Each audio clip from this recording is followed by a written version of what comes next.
stressful situations can pop out of nowhere, whether it's at work or dealing with personal challenges. And because it's unexpected, we can be overcome with emotions such as anger, frustration, disappointment. The list goes on. And that's exactly why I want to share with you 5 simple techniques to help you stay calm no matter how stressful things get. And these are based on my nearly 3 decades experience as a coach and a trainer. And first, let's acknowledge reality. Things aren't always going to go as planned. I know, super positive, right? But that's the thing, our stress is largely created by our expectations, and by simply acknowledging that stuff happens, we can be better prepared for it. All right, so we can agree that Murphy's Law is real, and sometimes things don't go as planned.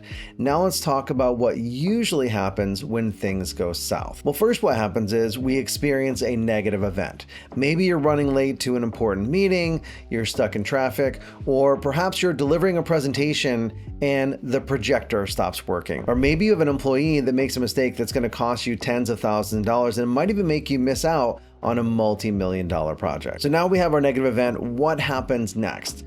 And here's where it gets interesting. We start assigning meaning to the event.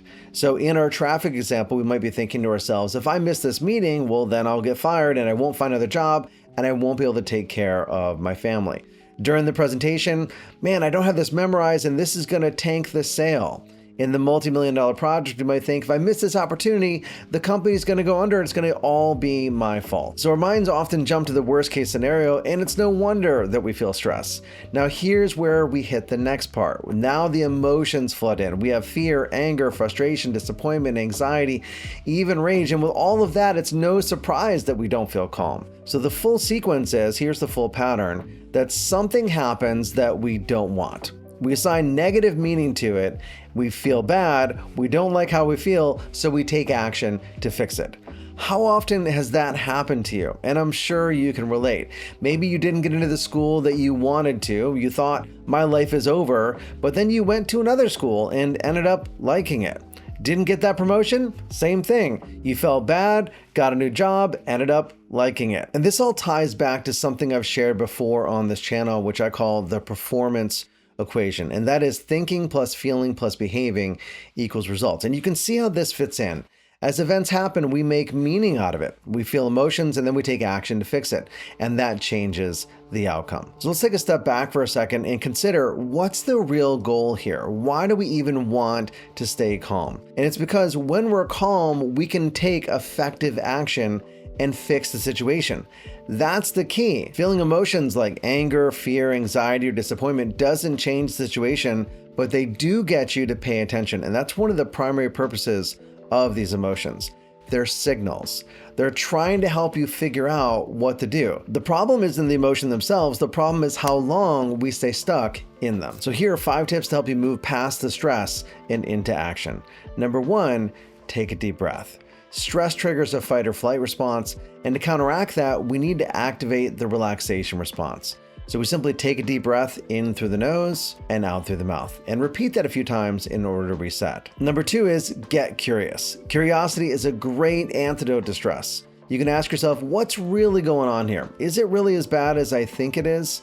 That allows you to get ready for number 3, which is shift your perspective. Take a step back and look at the situation from a third-person point of view. Imagine you're an observer, a fly on the wall, if you will, and this tends to reduce the emotional intensity and let you see more options. Number 4 is identify your outcome. Ask yourself, what's my desired outcome here? What do I really want? And focus on what you want, not just what's going wrong. And lastly, number 5, take action. Focus on the most important thing you can do right now to move forward. If that feels overwhelming, then simply ask yourself, what's the smallest step I can take to create momentum? So in summary, when something unexpected happens, take a breath, get curious, shift your perspective, focus on your outcome, and take action. And there's one more bonus tip I want to share with you. Everything we've talked about so far is about how to stay calm in the moment. But if you really want to maximize your ability to do this, to stay calm no matter what, you have to learn to release the stress that you already have. If you haven't gone through a breakthrough session or done deep release work before, chances are when you encounter those stressful situations, the reason they're hard to manage is because you're bringing the past baggage into the present. So all of that unresolved mental and emotional baggage multiplies what you feel in the moment. And if you want expert help in doing that, schedule a time on my calendar and myself or someone else on my team can help you come up with a plan. Thanks so much for watching. Until next time, develop yourself, empower others, and lead by example.